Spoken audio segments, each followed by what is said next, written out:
प्रिय भक्तों, अगर आप सभी प्रकार के पूजा और उपाय करके थक चुके हैं तो आज हम आपको माता बगलामुखी का एक ऐसा चमत्कारी और शक्तिशाली मंत्र बताते हैं जिससे आपका काम पलक झपकते ही हो जाएगा।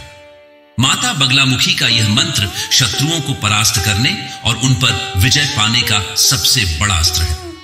यह विरोधियों, बुरी नजर, काला जादू, वित्तीय असुरक्षा, कानूनी कठिनाइयों, पुरानी समस्याओं और दुर्घटनाओं से सुरक्षा प्रदान करता है। अगर किसी भी पक्ष में आपका कोई विरोधी है, जैसे कि अगर आप कोई बिजनेस करते हैं और आपका प्रतिद्वंदी आपसे ज्यादा शक्तिशाली है, तो यह मंत्र आपको उससे भी ज्यादा शक्तिशाली बना देगा और आप विजयी हो जाएंगे। अगर आप राजनेता हैं और चुनाव में विजयी होना चाहते हैं तो यह मंत्र एक ब्रह्मास्त्र है। आपको बता दें कि सबसे ज्यादा अगर कोई बगलामुखी माता की पूजा या मंत्र जाप करता है तो वह राजनेता ही है। अगर इम्तिहान में, सिविल सर्विसेज में, कॉम्पिटिटिव परीक्षाओं में एक अच्छा रैंक लेना चाहते हैं तो आपको आज ही इस मंत्र का जाप या श्रवण पूरा 108 बार नियमित रूप से करना प्रारंभ कर देना है। बगलामुखी, जिसे दुश्मनों को शक्तिहीन बनाने वाली देवी के रूप में जाना जाता है, हिंदू धर्म की 10 महाविद्या की 8वीं देवी है। इसमें दुश्मनों को निस्तब्ध कराने और स्थिर कराने की क्षमता है। चूंकि वह सुनहरे पीले रंग से संबंधित है, इसलिए उन्हें पीतांबरी के नाम से भी जाना जाता है। स्तंभिनी देवी, जिन्हें ब्रह्मास्त्र रूपिणी के नाम से भी जाना जाता है, एक शक्तिशाली देवी हैं जो अपने उपासकों को सहने वाली कठिनाइयों को नष्ट करने के लिए एक गदा या हथौड़े का इस्तेमाल करती है। देवी बगलामुखी ब्रह्मांड की मां के सबसे शक्तिशाली रूपों में से एक है। बगलामुखी को उनकी असीमित क्षमताओं के कारण सद्गुणों की संरक्षक और सभी बुराइयों का नाश करने वाला माना जाता है। यह बगलामुखी मंत्र अविश्वसनीय रूप से प्रभावी है। यह शक्तिशाली मंत्र भक्तों को खतरे से बचा सकता है और उन्हें अपने दुश्मनों को हराने में मदद कर सकता है। इस अत्यंत प्रभावशाली मंत्र ने बड़ी संख्या में भक्तों को लाभान्वित किया है। तो आइए माता बगलामुखी के इस महामंत्र का श्रवण कर लेते हैं। बस आपको इस मंत्र को अपने घर या दुकान पर मोबाइल फोन में चलाकर श्रवण करना है। साथ ही माता बगलामुखी के पवित्र स्वरूप को निहारना है और ध्यान रहे कि इस मंत्र को पूरा 108 बार या इससे भी ज्यादा श्रवण करें। वीडियो पसंद आए तो दिल से एक लाइक जरूर करें और हमारे चैनल मंत्र का ज्ञान को सब्सक्राइब अवश्य करें। कमेंट में जय माता बगलामुखी लिखना न भूलें। मंत्र इस प्रकार है। ॐ ह्रीं बगलामुखी सर्वदुष्टानां वाचं मुखं पदं स्तम्भये जीवां कीलयं बुद्धिं विनाशय ह्रीं ॐ स्वाहा। ॐ ह्रीं बगलामुखी सर्वदुष्टानां वाचं मुखं पदं स्तम्भये जीवां कीलयं बुद्धिं विनाशय ह्रीं ॐ स्वाहा। ॐ ह्रीं बगलामुखी सर्वदुष्टानां वाचं मुखं पदं स्तम्भये जीवां कीलयं बुद्धिं विनाशय ह्रीं ॐ स्वाहा। ॐ ह्रीं बगलामुखी सर्वदुष्टानां वाचं मुखं पदं स्तम्भये जीवां कीलयं बुद्धिं विनाशय ह्रीं ॐ स्वाहा। ॐ ह्रीं बगलामुखी सर्वदुष्टानां वाचं मुखं पदं स्तम्भये जीवां कीलयं बुद्धिं विनाशय ह्रीं ॐ स्वाहा। ॐ ह्रीं बगलामुखी सर्वदुष्टानां वाचं मुखं पदं स्तम्भये जीवां कीलयं बुद्धिं विनाशय ह्रीं ॐ स्वाहा।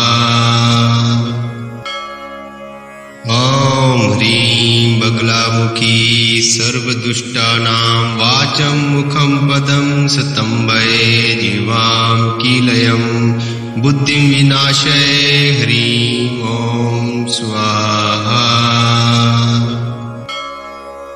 ॐ ह्रीं बगलामुखी सर्वदुष्टानां वाचं मुखं पदं स्तम्भये जीवां कीलयं बुद्धिं विनाशय ह्रीं ॐ स्वाहा। ॐ ह्रीं बगलामुखी सर्वदुष्टानां वाचं मुखं पदं स्तम्भये जीवां कीलयं बुद्धिं विनाशय ह्रीं ॐ स्वाहा। ॐ ह्रीं बगलामुखी सर्वदुष्टानां वाचं मुखं पदं स्तम्भये जीवां कीलयं बुद्धिं विनाशय ह्रीं ॐ स्वाहा। ॐ ह्रीं बगलामुखी सर्वदुष्टानां वाचं मुखं पदं स्तम्भये जीवां कीलयं बुद्धिं विनाशय ह्रीं ॐ स्वाहा। ॐ ह्रीं बगलामुखी सर्वदुष्टानां वाचं मुखं पदं स्तम्भये जीवां कीलयं बुद्धिं विनाशय ह्रीं ॐ स्वाहा। ॐ ह्रीं बगलामुखी सर्वदुष्टानां वाचं मुखं पदं स्तम्भये जीवां कीलयं बुद्धिं विनाशय ह्रीं ॐ स्वाहा। ॐ ह्रीं बगलामुखी सर्वदुष्टानां वाचं मुखं पदं स्तम्भये जीवां कीलयं बुद्धिं विनाशय ह्रीं ॐ स्वाहा। ॐ ह्रीं बगलामुखी सर्वदुष्टानां वाचं मुखं पदं स्तम्भये जीवां कीलयं बुद्धिं विनाशय ह्रीं ॐ स्वाहा। ॐ ह्रीं बगलामुखी सर्वदुष्टानां वाचं मुखं पदं स्तम्भये जीवां कीलयं बुद्धिं विनाशय ह्रीं ॐ स्वाहा। ॐ ह्रीं बगलामुखी सर्वदुष्टानां वाचं मुखं पदं स्तम्भये जीवां कीलयं बुद्धिं विनाशय ह्रीं ॐ स्वाहा। ॐ ह्रीं बगलामुखी सर्वदुष्टानां वाचं मुखं पदं स्तम्भये जीवां कीलयं बुद्धिं विनाशय ह्रीं ॐ स्वाहा। ॐ ह्रीं बगलामुखी सर्वदुष्टानां वाचं मुखं पदं स्तम्भये जीवां कीलयं बुद्धिं विनाशय ह्रीं ॐ स्वाहा। ॐ ह्रीं बगलामुखी सर्वदुष्टानां वाचं मुखं पदं स्तम्भये जीवां कीलयं बुद्धिं विनाशय ह्रीं ॐ स्वाहा। ॐ ह्रीं बगलामुखी सर्वदुष्टानां वाचं मुखं पदं स्तम्भये जीवां कीलयं बुद्धिं विनाशय ह्रीं ॐ स्वाहा। ॐ ह्रीं बगलामुखी सर्वदुष्टानां वाचं मुखं पदं स्तम्भये जीवां कीलयं बुद्धिं विनाशय ह्रीं ॐ स्वाहा।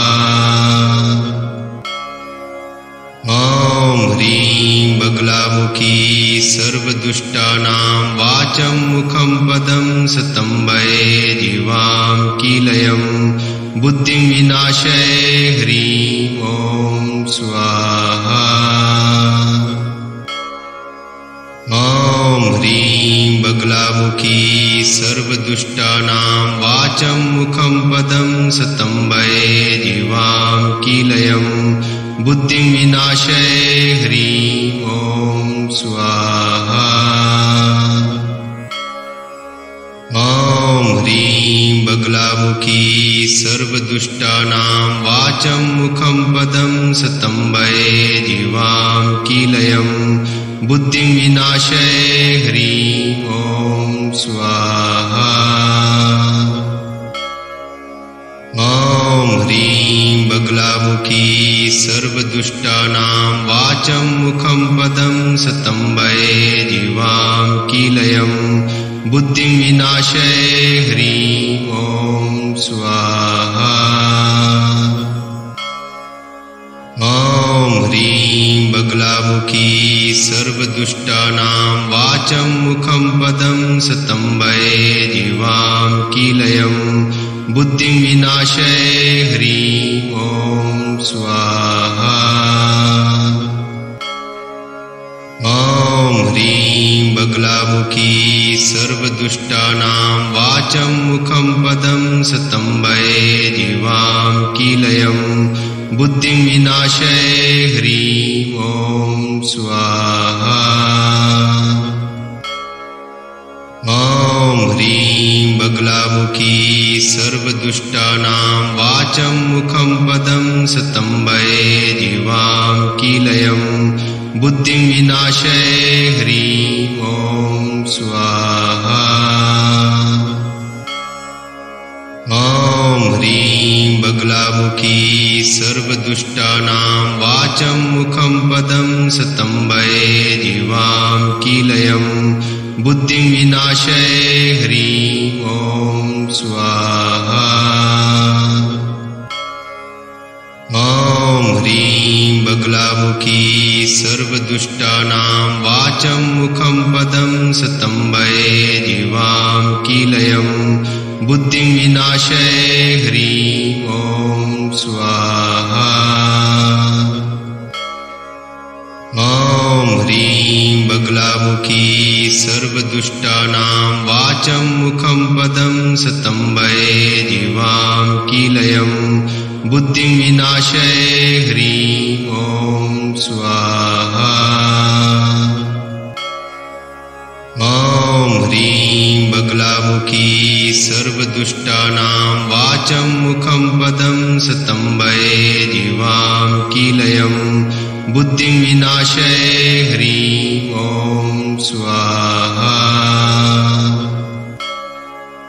ॐ ह्रीं बगलामुखी सर्वदुष्टानां वाचं मुखं पदं सतम्बये जीवां कीलयं बुद्धिं विनाशये ह्रीं ॐ स्वाहा। ॐ ह्रीं बगलामुखी सर्वदुष्टानां वाचं मुखं पदं सतम्बये जीवां कीलयं बुद्धिं विनाशये ह्रीं ॐ स्वाहा। ॐ ह्रीं बगलामुखी सर्वदुष्टानां वाचं मुखं पदं सतम्बये जीवां कीलयं बुद्धिं विनाशये ह्रीं ॐ स्वाहा। ॐ ह्रीं बगलामुखी सर्वदुष्टानां वाचं मुखं पदं सतम्बये जीवां कीलयं बुद्धिं विनाशये ह्रीं ॐ स्वाहा। ॐ ह्रीं बगलामुखी सर्वदुष्टानां वाचं मुखं पदं सतम्बये जीवां कीलयं बुद्धिं विनाशये ह्रीं ॐ स्वाहा।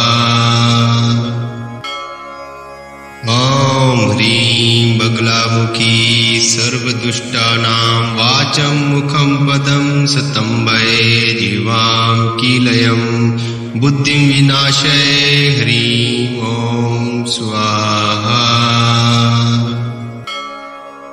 ॐ ह्रीं बगलामुखी सर्वदुष्टानां वाचं मुखं पदं सतम्बये जीवां कीलयं बुद्धिं विनाशये ह्रीं ॐ स्वाहा।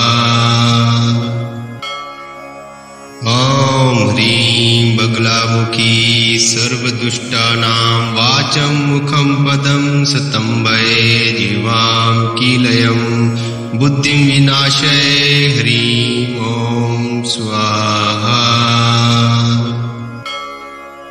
ॐ ह्रीं बगलामुखी सर्वदुष्टानां वाचं मुखं पदं सतम्बैर्जीवां कीलयं बुद्धिं विनाशय ह्रीं ॐ स्वाहा।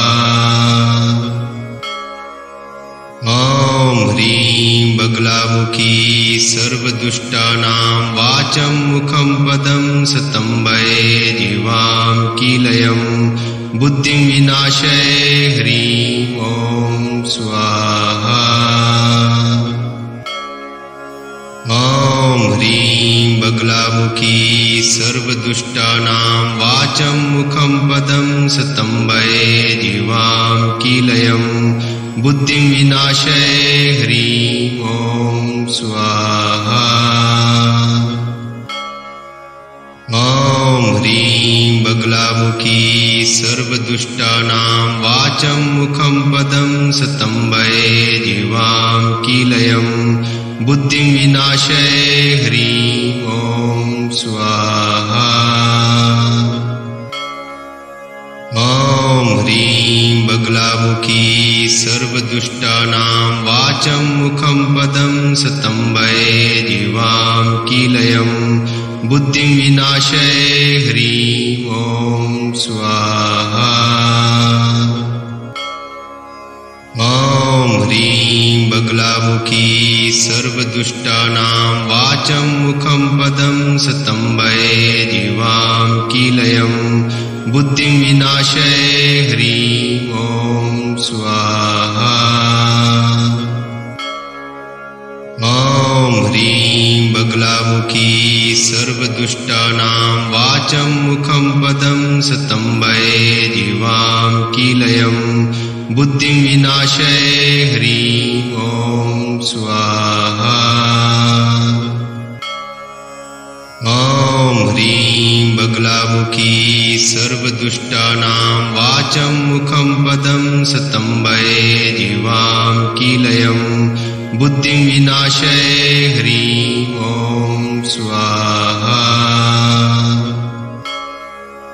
ॐ ह्रीं बगलामुखी सर्वदुष्टानां वाचं मुखं पदं सतम्बैर्जीवां कीलयं बुद्धिं विनाशय ह्रीं ॐ स्वाहा। ॐ ह्रीं बगलामुखी सर्वदुष्टानां वाचं मुखं पदं सतम्बैर्जीवां कीलयं बुद्धिं विनाशय ह्रीं ॐ स्वाहा। ॐ ह्रीं बगलामुखी सर्वदुष्टानां वाचं मुखं पदं सतम्बैर्जीवां कीलयं बुद्धिं विनाशय ह्रीं ॐ स्वाहा।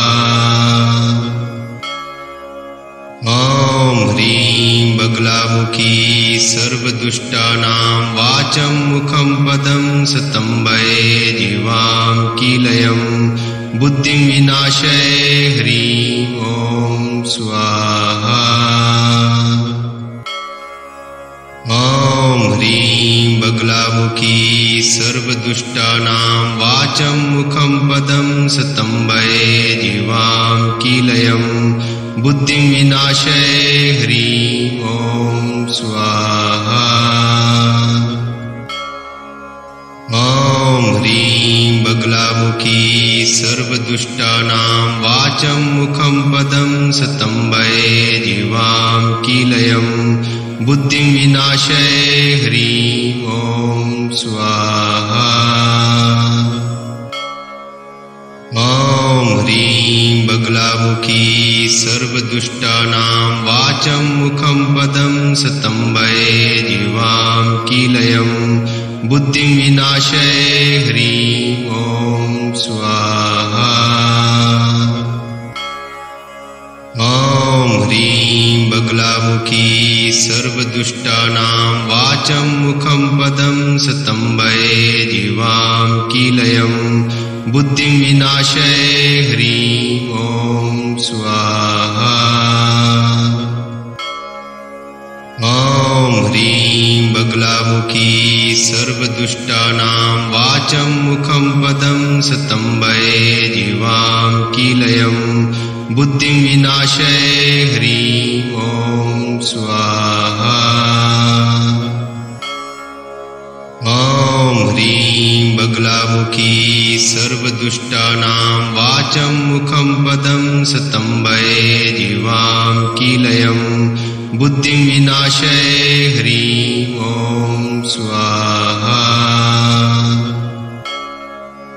ॐ ह्रीं बगलामुखी सर्वदुष्टानां वाचं मुखं पदं सतम्बये जीवां कीलयं बुद्धिं विनाशय ह्रीं ॐ स्वाहा।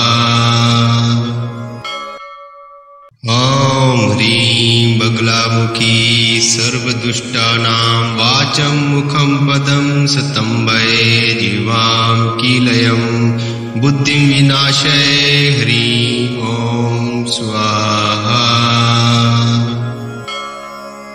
ॐ ह्रीं बगलामुखी सर्वदुष्टानां वाचं मुखं पदं सतम्बये जीवां कीलयं बुद्धिं विनाशय ह्रीं ॐ स्वाहा। ॐ ह्रीं बगलामुखी सर्वदुष्टानां वाचं मुखं पदं सतम्बये जीवां कीलयं बुद्धिं विनाशय ह्रीं ॐ स्वाहा। ॐ ह्रीं बगलामुखी सर्वदुष्टानां वाचं मुखं पदं सतम्बये जीवां कीलयं बुद्धिं विनाशय ह्रीं ॐ स्वाहा। ॐ ह्रीं बगलामुखी सर्वदुष्टानां वाचं मुखं पदं सतम्बये जीवां कीलयं बुद्धिं विनाशय ह्रीं ॐ स्वाहा। ॐ ह्रीं बगलामुखी सर्वदुष्टानां वाचं मुखं पदं सतम्बये जीवां कीलयं बुद्धिं विनाशय ह्रीं ॐ स्वाहा। ॐ ह्रीं बगलामुखी सर्वदुष्टानां वाचं मुखं पदं सतम्बये जीवां कीलयं बुद्धिं विनाशय ह्रीं ॐ स्वाहा। ॐ ह्रीं बगलामुखी सर्वदुष्टानां वाचं मुखं पदं सतम्बये जीवां कीलयं बुद्धिं विनाशय ह्रीं ॐ स्वाहा। ॐ ह्रीं बगलामुखी सर्वदुष्टानां वाचं मुखं पदं सतम्बये जीवां कीलयं बुद्धिं विनाशय ह्रीं ॐ स्वाहा। ॐ ह्रीं बगलामुखी सर्वदुष्टानां वाचं मुखं पदं सतम्बये जीवां कीलयं बुद्धिं विनाशय ह्रीं ॐ स्वाहा। ॐ ह्रीं बगलामुखी सर्वदुष्टानां वाचं मुखं पदं सतम्बये जीवां कीलयं बुद्धिं विनाशय ह्रीं ॐ स्वाहा।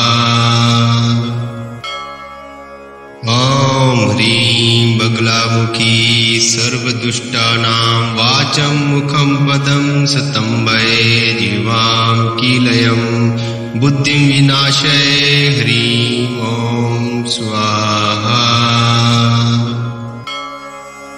ॐ ह्रीं बगलामुखी सर्वदुष्टानां वाचं मुखं पदं सतम्बये जीवां कीलयं बुद्धिं विनाशय ह्रीं ॐ स्वाहा। ॐ ह्रीं बगलामुखी सर्वदुष्टानां वाचं मुखं पदं स्तम्भये जीवां कीलयं बुद्धिं विनाशय ह्रीं ॐ स्वाहा। ॐ ह्रीं बगलामुखी सर्वदुष्टानां वाचं मुखं पदं स्तम्भये जीवां कीलयं बुद्धिं विनाशय ह्रीं ॐ स्वाहा। ॐ ह्रीं बगलामुखी सर्वदुष्टानां वाचं मुखं पदं स्तम्भये जीवां कीलयं बुद्धिं विनाशय ह्रीं ॐ स्वाहा। ॐ ह्रीं बगलामुखी सर्वदुष्टानां वाचं मुखं पदं स्तम्भये जीवां कीलयं बुद्धिं विनाशय ह्रीं ॐ स्वाहा। ॐ ह्रीं बगलामुखी सर्वदुष्टानां वाचं मुखं पदं स्तम्भये जीवां कीलयं बुद्धिं विनाशय ह्रीं ॐ स्वाहा। ॐ ह्रीं बगलामुखी सर्वदुष्टानां वाचं मुखं पदं स्तम्भये जीवां कीलयं बुद्धिं विनाशय ह्रीं ॐ स्वाहा। ॐ ह्रीं बगलामुखी सर्वदुष्टानां वाचं मुखं पदं स्तम्भये जीवां कीलयं बुद्धिं विनाशय ह्रीं ॐ स्वाहा। ॐ ह्रीं बगलामुखी सर्वदुष्टानां वाचं मुखं पदं स्तम्भये जीवां कीलयं बुद्धिं विनाशय ह्रीं ॐ स्वाहा। ॐ ह्रीं बगलामुखी सर्वदुष्टानां वाचं मुखं पदं स्तम्भये जीवां कीलयं बुद्धिं विनाशय ह्रीं ॐ स्वाहा। ॐ ह्रीं बगलामुखी सर्वदुष्टानां वाचं मुखं पदं स्तम्भये जीवां कीलयं बुद्धिं विनाशय ह्रीं ॐ स्वाहा। ॐ ह्रीं बगलामुखी सर्वदुष्टानां वाचं मुखं पदं स्तम्भये जीवां कीलयं बुद्धिं विनाशय ह्रीं ॐ स्वाहा। ॐ ह्रीं बगलामुखी सर्वदुष्टानां वाचं मुखं पदं स्तम्भये जीवां कीलयं बुद्धिं विनाशय ह्रीं ॐ स्वाहा। ॐ ह्रीं बगलामुखी सर्वदुष्टानां वाचं मुखं पदं स्तम्भये जीवां कीलयं बुद्धिं विनाशय ह्रीं ॐ स्वाहा। ॐ ह्रीं बगलामुखी सर्वदुष्टानां वाचं मुखं पदं स्तम्भये जीवां कीलयं बुद्धिं विनाशय ह्रीं ॐ स्वाहा। ॐ ह्रीं बगलामुखी सर्वदुष्टानां वाचं मुखं पदं स्तम्भये जीवां कीलयं बुद्धिं विनाशय ह्रीं ॐ स्वाहा।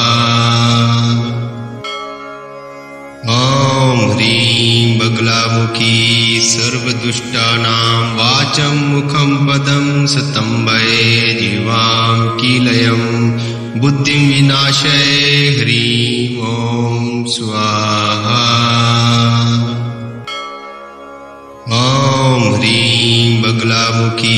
सर्वदुष्टानां वाचं मुखं पदं सतम्बये जीवां कीलयं बुद्धिं विनाशये ह्रीं ॐ स्वाहा।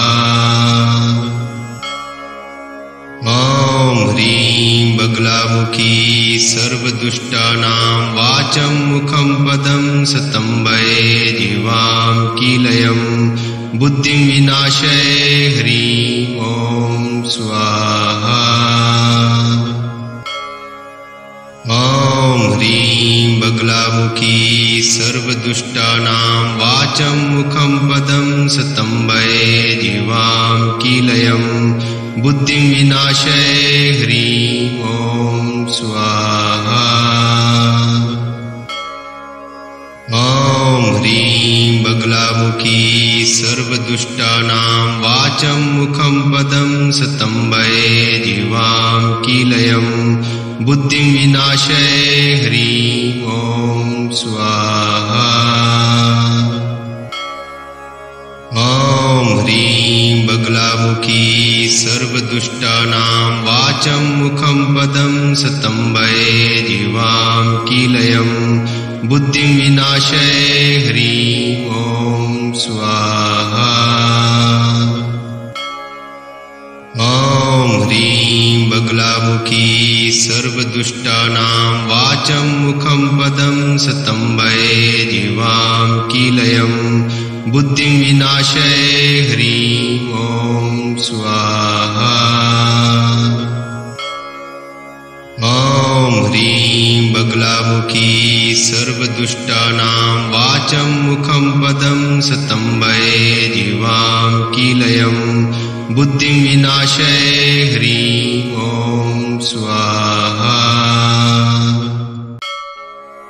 ॐ ह्रीं बगलामुखी सर्वदुष्टानां वाचं मुखं पदं सतम्बये जीवां कीलयं बुद्धिं विनाशये ह्रीं ॐ स्वाहा।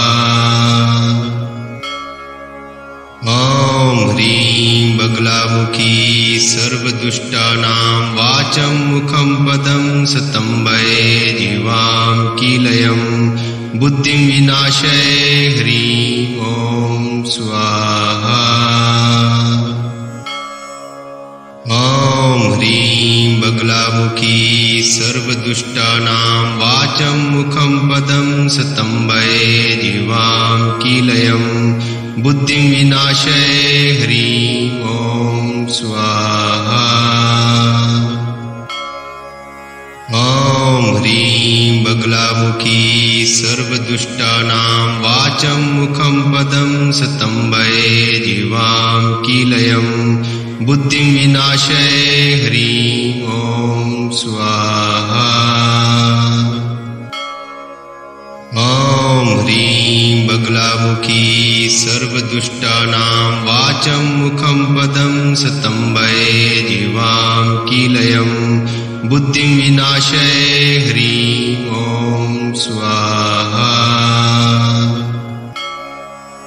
ॐ ह्रीं बगलामुखी सर्वदुष्टानां वाचं मुखं पदं सतम्बये जीवां कीलयं बुद्धिं विनाशये ह्रीं ॐ स्वाहा। ॐ ह्रीं बगलामुखी सर्वदुष्टानां वाचं मुखं पदं सतम्बये जीवां कीलयं बुद्धिं विनाशये ह्रीं ॐ स्वाहा। ॐ ह्रीं बगलामुखी सर्वदुष्टानां वाचं मुखं पदं सतम्बये जीवां कीलयं बुद्धिं विनाशये ह्रीं ॐ स्वाहा। ॐ ह्रीं बगलामुखी सर्वदुष्टानां वाचं मुखं पदं सतम्बये जीवां कीलयं बुद्धिं विनाशये ह्रीं ॐ स्वाहा। ॐ ह्रीं बगलामुखी सर्वदुष्टानां वाचं मुखं पदं सतम्बये जीवां कीलयं बुद्धिं विनाशय ह्रीं ॐ स्वाहा। ॐ ह्रीं बगलामुखी सर्वदुष्टानां वाचं मुखं पदं सतम्बये जीवां कीलयं बुद्धिं विनाशय ह्रीं ॐ स्वाहा। ॐ ह्रीं बगलामुखी सर्वदुष्टानां वाचं मुखं पदं सतम्बये जीवां कीलयं बुद्धिं विनाशय ह्रीं ॐ स्वाहा।